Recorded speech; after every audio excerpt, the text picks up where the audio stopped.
제가 원자력 발전에서도 그렇고 우라늄, 토늄, 플루토늄을 가루를 만들어 가지고 폭약 같은 장약 같은 폭약 같은 게 넣어주되 대중소로 들어갈 수도 있어. 가루를 아주 미세하게 해가지고 하나나 둘, 셋을 같이 합해줄 수도 있고요. 폭약 기술이 폭탄 기술에도 사용할 수 있고 비행체 기술이 있어.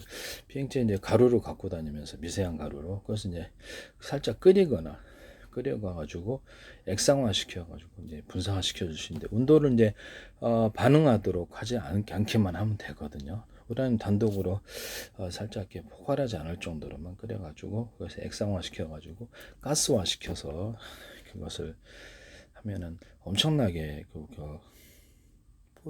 몇 년 동안도 떠 있을 수 있어요. 이론적으로는 큰 항공모함 같은 이런 비행체의 10배 정도도 만들 수 있습니다. 이론적으로. 연소실을 많이 두면, 연소실 100개 두면 되니까요. 네네. 터빈 방식이 아니라서. 이거 하시면 되겠습니다. 배 연료로도 사용할 수 있고, 잠수함 같은 것도 이걸 할 수 있겠죠. 원자력 발전 같은 게 막대 방식이잖아요. 그래서 바닷물로 통제를 해야 되는데요.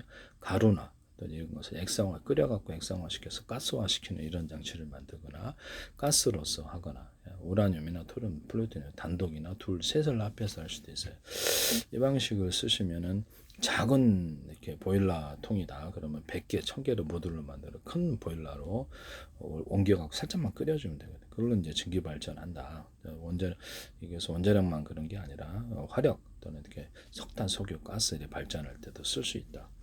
그래서 하시면 제 기술이 되겠습니다. 그 비행체 연료로서 사용하면 이것이 뭐 우주 공간도 뭐 이렇게 10년도 떠 있을 수 있어요. 10년도 이론적으로는 연료량을 많이 탑재를 하면 10년이고 이렇게 계속 하늘에 떠 있을 수 있습니다. 먹을 것을 먹어야 되니까 좀 이렇게 지상에 내려와야 되겠지만 만약 실른다면 10년 동안에도 떠 있을 수 있고 그 안에서 이렇게 항공모함보다 10배 크다, 몇 배 크다 그러면 그 안에서 이렇게 농사까지도 지을 수 있습니다. 흙을 실어가지고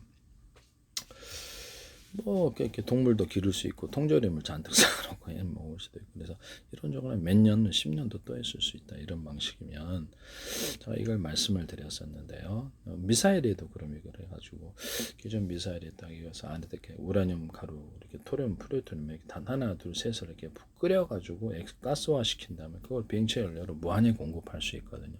폭발하지만 않는다면. 그래서 비행체 연료로서 할 때 거기다가 이렇게 석유 방식과 우라늄, 토륨, 플루토늄 가스를 같이 공존하게 하거나 석유 연료로서 섞어준다는 거죠. 그래서 석유에다가 우라늄, 토륨, 플루토늄 가스를 방사능 염려 때문에 이렇게 조금 섞어주거나 수소 산소를 이렇게 섞어주거나 이렇게 산소를 섞어주거나 하는 기술을 이제 말씀을 드렸는데요.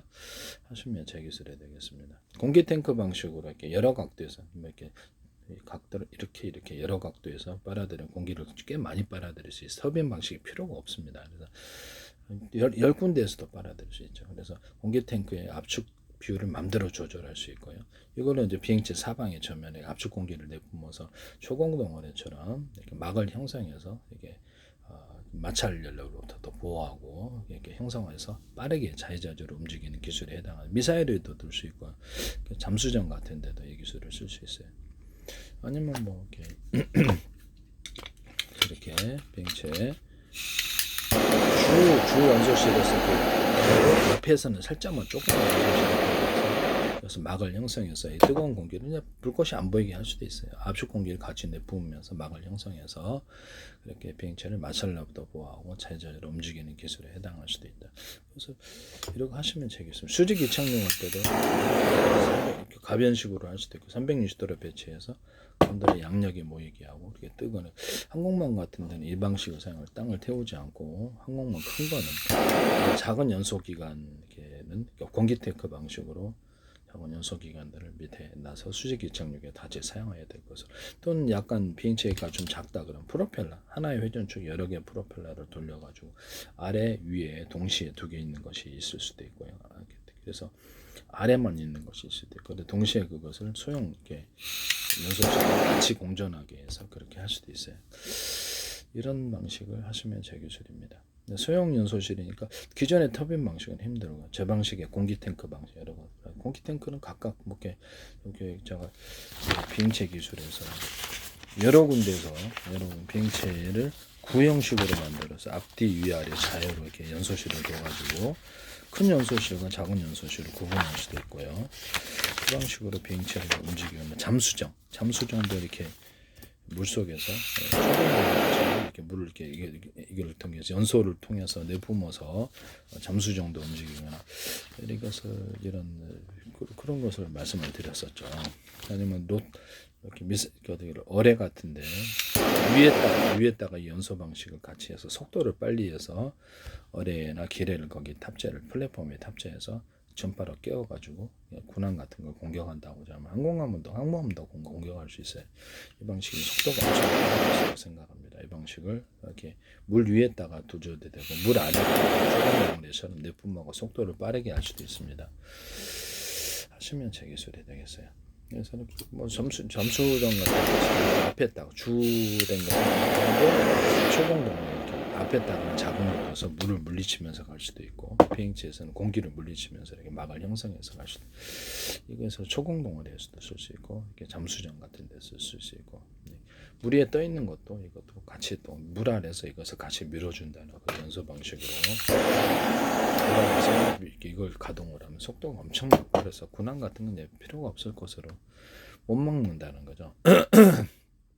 작은 플랫폼을 하나 만들어서 미사일 하나 들어가는 플랫폼 2개, 3개 미사일이 아니라 어뢰가 하나가 들어가는 플랫폼 2개, 3개 들어가는 플랫폼을 만들어서 할 수도 있다라는 것은 미사일도 이제 엄청나게 초고속 극초음속 미사일이 우라늄, 토륨, 플루토늄 가스 구조로 태워서 석유하고 같이 쓸 수도 있어요. 석유는 다른 연료하고도 같이 공존할 수도 있다.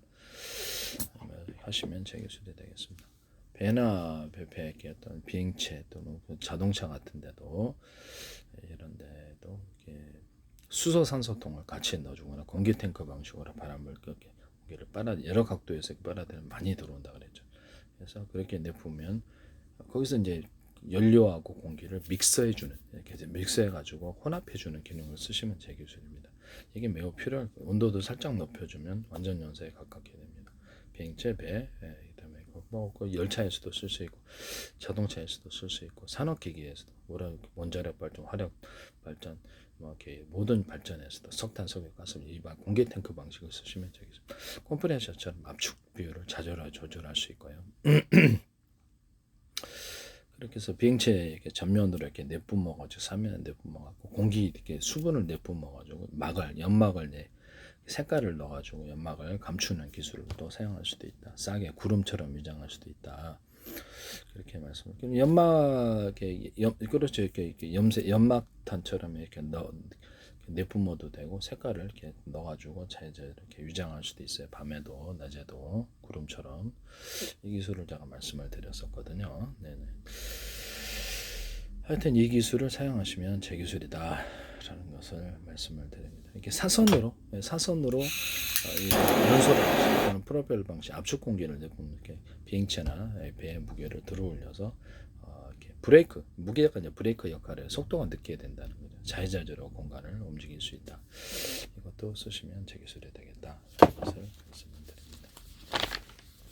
비행체나 이런 장갑 기술에 있어서 압력을 견디는 기술에 있어서 이게 가로 세로로 금속을 배치하거나 강화 플라스틱이라면 금속 가루를 많이 배치해가지고 이것을 재료가 틀리더라도 가로 세로로 배치할 수 있어요. 이것은 고무, 플라스틱, 금속, 곤충용 판넬에도 쓸 수 있고요. 장갑차 같은데 상용 트럭 같은데 이렇게 몇 천만 원 하잖아요. 몇 천만 원 1억대 되니까 거기다 장갑을 바퀴까지 주고 이 장갑을 쓴다는 거예요. 기관포나 유탄 발사기를 자탄 방식으로 하거나 컴퓨터 자동 계산으로 해서 곡사포로 쓰자는 거죠. 유탄 발사기를 곡사포로 써가지고 유탄 발사기를 그렇게 쏘면은 직사포로 쏘는데 유탄 발사기는 미군 차량에 이렇게 달고 유탄 발사기 쏘시잖아요.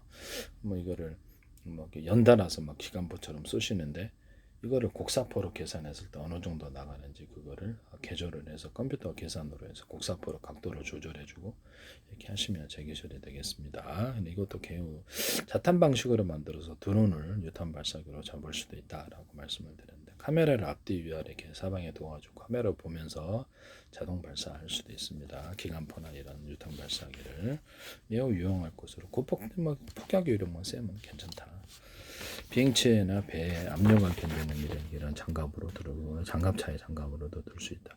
재료가 서로 틀릴 수도 있다. 그래서 금속 강화 플라스틱에다가 이렇게 금속 분말을 많이 넣어가지고 그래서 단단하게 만들 수도 있어요. 금속 분말이라는 것은 뭐 텅스텐 분말도 있을 수 있고 여러 가지 다양한 금속 분말이 들어갈 수도 있다. 그래서 단단하게 만들어 준다는 거죠.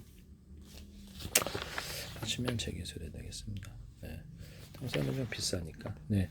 어쨌든 장갑을 비행체의 압력을 견디는 기술. 여기다가 유리석영 코팅 내사로 유리막을 넣어서 제조하고 페인트 자체에다가도 유리석영 코팅 내사로 유리막을 넣어서 제조하고 미끄러지게 하는. 우리가 병뚜껑 열라고 할 때 기름 묻으면 잘 안 되네. 그래서 미끄러지는 코팅을 넣어주면 이렇게 공기 마찰력으로부터 미끄러져서 전달이 안 되죠. 그래서 안에서 압축 공기를 비행체 내부에서 내뿜어서 고속으로 이제 이렇게 움직일 때 사람을 보호하거나 했을 때 이것이 안에서도 압력을 맞받아쳐 가지고 외부 압력 고속으로 이렇게 누르는 이 압력을 맞받아치는 기술에 해당합니다. 여러 겹으로 회전 구조를 갖고 내뿜어서 비행체 안을 압력으로부터 보호하는 기술도 사용할 수 있다라는 것을 잠수 정도 이렇게 이 기술을 사용할 수 있겠죠. 잠수 정도. 그래서 압력으로부터 보호하는 기술을 사용한다. 쓰시면 제 기술이 되겠습니다. 여러 겹으로도 할 수 있다라는 거죠. 한 군데서 이렇게 압축 공기를 내뿜고 이렇게 금속 구조의 보호막이 있고 또 여기서도 내뿜고 여러 겹으로도 압축 공기를 내뿜을 수 있어요. 이렇게 해서 압을 형성해서 이 압력이 전달이 안 되게끔 할 수도 있다 하는 것을 말씀드립니다. 남의 기술을 무단으로 사용하지 맙시다. 네.